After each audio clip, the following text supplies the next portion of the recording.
छत्रपती संभाजीनगरमध्ये संजय शिरसाट यांनी पत्रकार परिषद घेतले। त्यामध्ये बोलत असताना ते म्हणाले की जिथे शिवसेनेचा उमेदवार असेल तिथे भाजप मदत करेल आणि जिथे भाजपचा उमेदवार असेल तिथे शिवसेना मदत करेल, कारण आम्हाला मोदी यांना पंतप्रधान बनवून आणायचं आहे। याशिवाय त्यांनी विविध विषयावरती आपली प्रतिक्रिया दिली आहे, पाहूयात। नाही, मदत हे करावंच लागेल। ज्या ठिकाणी भाजपचा उमेदवार असेल त्या ठिकाणी शिवसेना मदत करेल, ज्या ठिकाणी शिवसेनेचा उमेदवार असेल तिथं भाजप मदत करेल। अखेरला टार्गेट आम्हाला मोदी साहेबांना पंतप्रधान बनवायचं आहे, देशामध्ये शिवसेना भाजपची सत्ता आणायची आहे आणि म्हणून एकमेकाला मदत करणं हे आमचं नैतिक कर्तव्यच आहे आणि हे यामध्ये कोणीही कुचराई करणार नाही।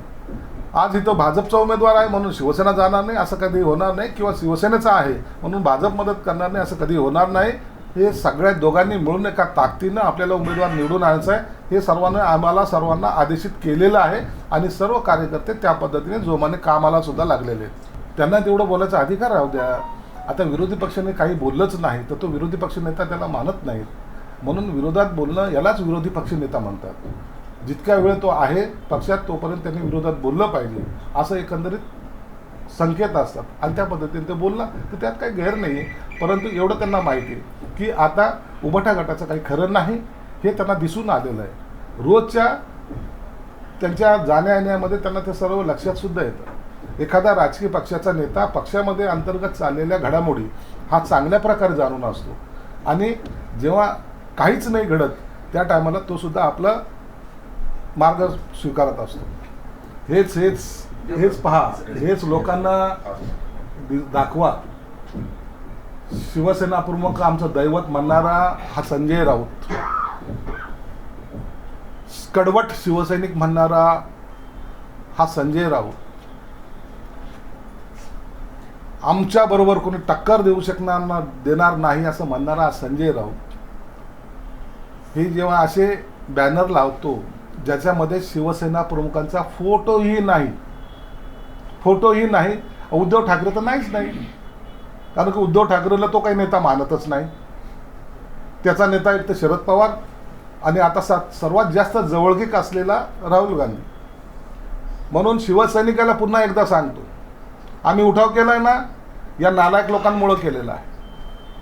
हे यांच्याकडे निष्ठा नाहीत, हे विष्ठा खाऊन आता हे भाषण देणारे जे लोक आहेत यांच्यापासून सावध राहा। निवडणुका येतील, निवडणुका जातील, कोण निवडून येईल कोण पडेल सोडून द्या, परंतु शिवसेना प्रमुखांनी जे काही विचार दिले होते हे असे पायदळी तुडवण्याचा प्रकार करतायत। हे बॅनर मी लावलेलं नाही आहे, या सुनील राऊतीने लावलं आहे, संजय राऊतच्या भावाने। म्हणून अशा ह्या गोष्टीकडे लक्ष द्या। उबाटा गटाला आता त्यांचे दिवस फिरलेले आहेत हे दाखवण्याचा त्यांनी प्रयत्न केला आहे, म्हणून उद्याचं चित्र काय असेल हे सांगायची आवश्यकता नाही।